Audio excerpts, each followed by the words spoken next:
Hey there! Welcome to Lab Partner 101, your study buddy for making science and math simple. I'll walk you through tough concepts step by step so you never feel lost. Let's dive in. When you hear the words marine biology, you might picture dolphins leaping from the water, schools of shimmering fish, or perhaps scuba divers drifting among coral reefs.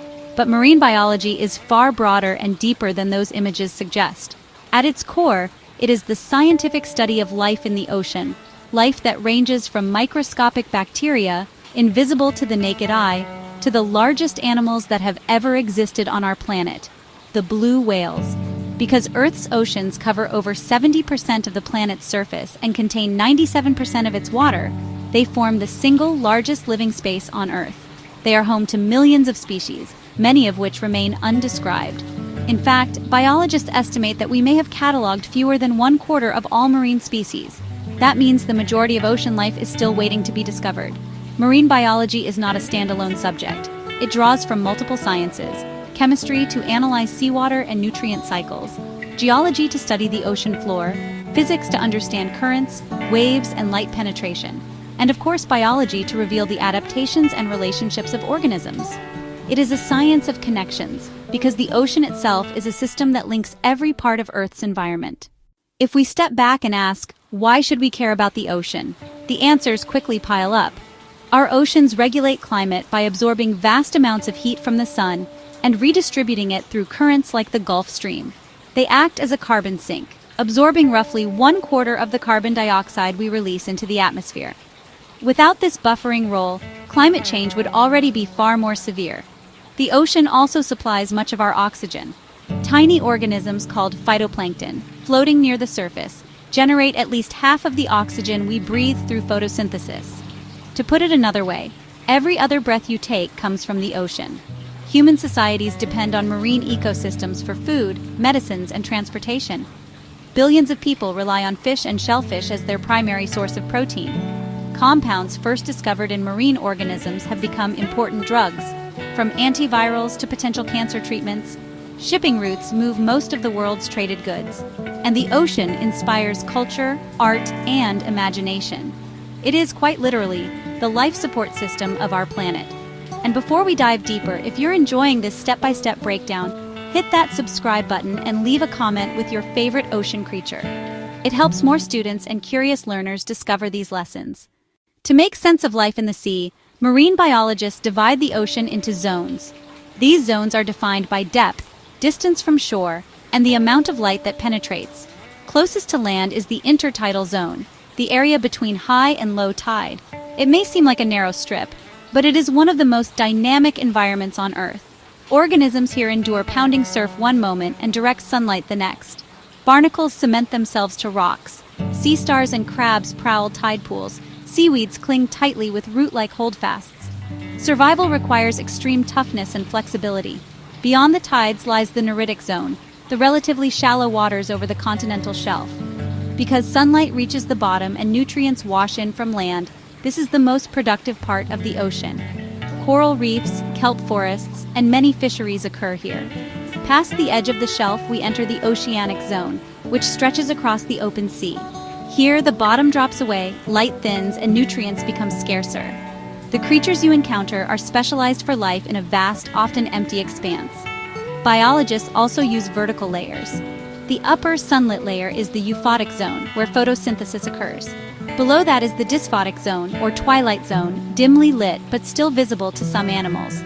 Beneath about 1,000 meters lies the aphotic zone, a realm of complete darkness, where life relies not on sunlight but on other sources of energy.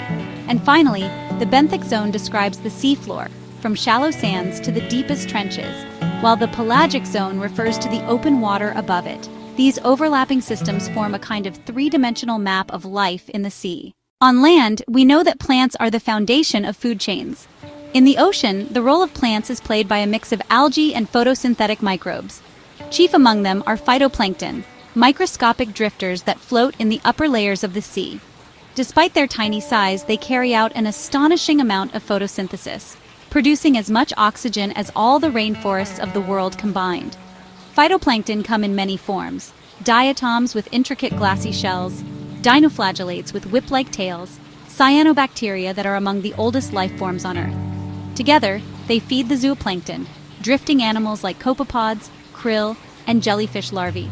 Those zooplankton in turn feed small fish, which feed larger fish, seabirds, and whales. In shallow coastal waters and cold northern seas, macroalgae like kelp take over as major producers. Kelp forests tower like underwater redwood groves, providing habitat for otters, fish, and invertebrates. And in the darkest depths, where no sunlight penetrates, life relies on another energy source, chemosynthesis. At hydrothermal vents, bacteria use chemical reactions with hydrogen sulfide to generate food. These bacteria form the basis of entire ecosystems, supporting giant tube worms, crabs, and clams. The discovery of chemosynthesis in the 1970s revolutionized biology, proving that sunlight is not the only source of energy for life on Earth. Food webs in the ocean are intricate and often surprising. Instead of a single chain from plankton to predator, there are countless pathways, with energy flowing in multiple directions. Consider the krill, a shrimp-like zooplankton that grazes on phytoplankton. Krill are small, barely a few centimeters long, yet they exist in such numbers that they form swarms visible from space. Entire ecosystems depend on them. Penguins, seals, whales, and seabirds all gorge on krill. Remove krill, and the food web collapses. At higher levels, predators like tuna, sharks, and orcas regulate the abundance of prey. Apex predators may be few in number, but they exert an outsized influence. This is called a trophic cascade. For instance, the removal of sharks in some areas has led to explosions of rays, which then devastate scallop beds, altering the whole ecosystem. These examples illustrate a central lesson of marine biology. No species exists in isolation. Each is a thread in a much larger web, tied together by flows of energy and matter. Marine organisms have evolved ingenious solutions to the challenges of their environment. Buoyancy is one challenge.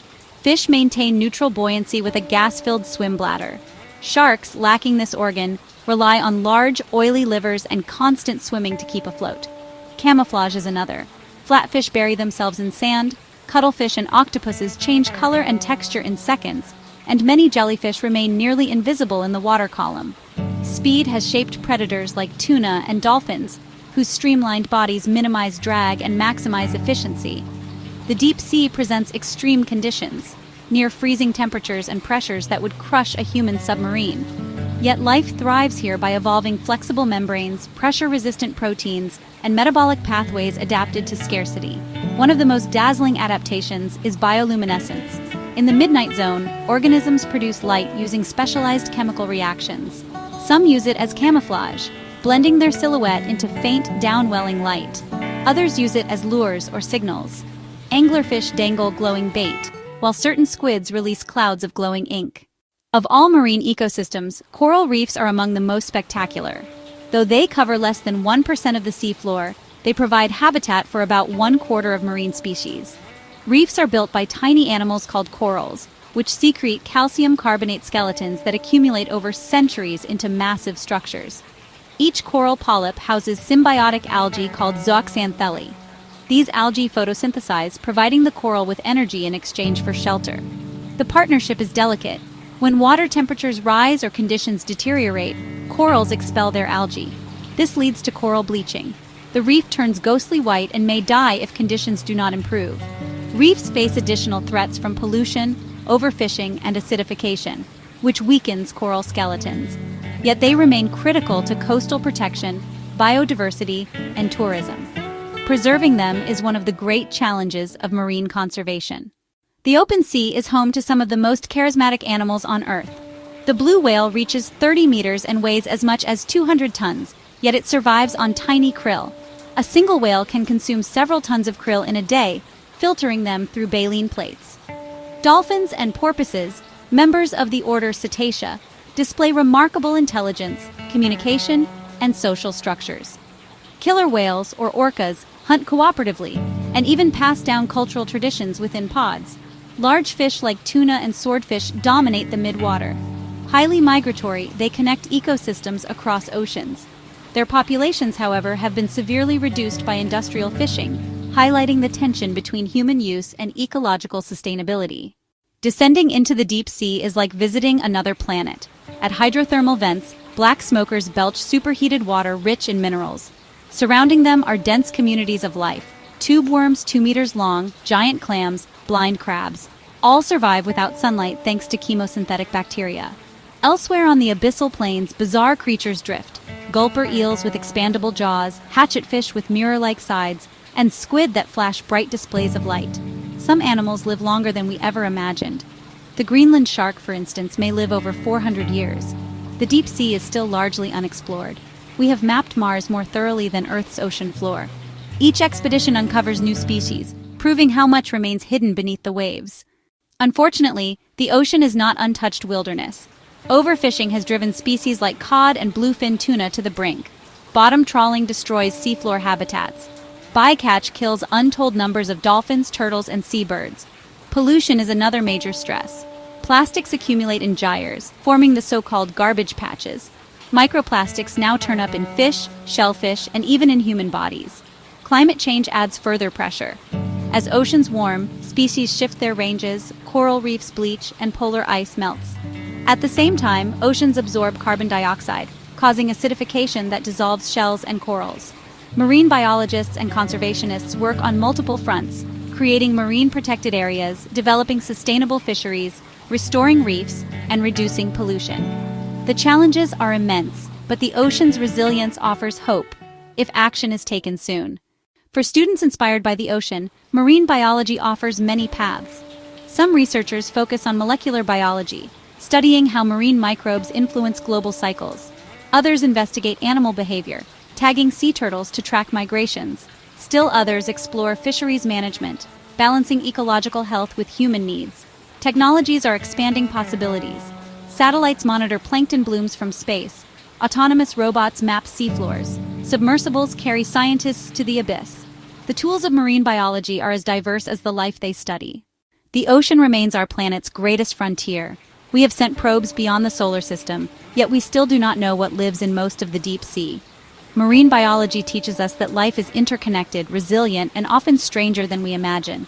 If you enjoyed this exploration, please give the video a like, drop your questions in the comments, and subscribe to Lab Partner 101 for more step-by-step science. The ocean is vast, mysterious, and essential. Every dive, every sample, every new discovery reminds us we've only just begun to explore it. What secrets lie waiting in the deep? That's a journey we'll take together, one wave at a time.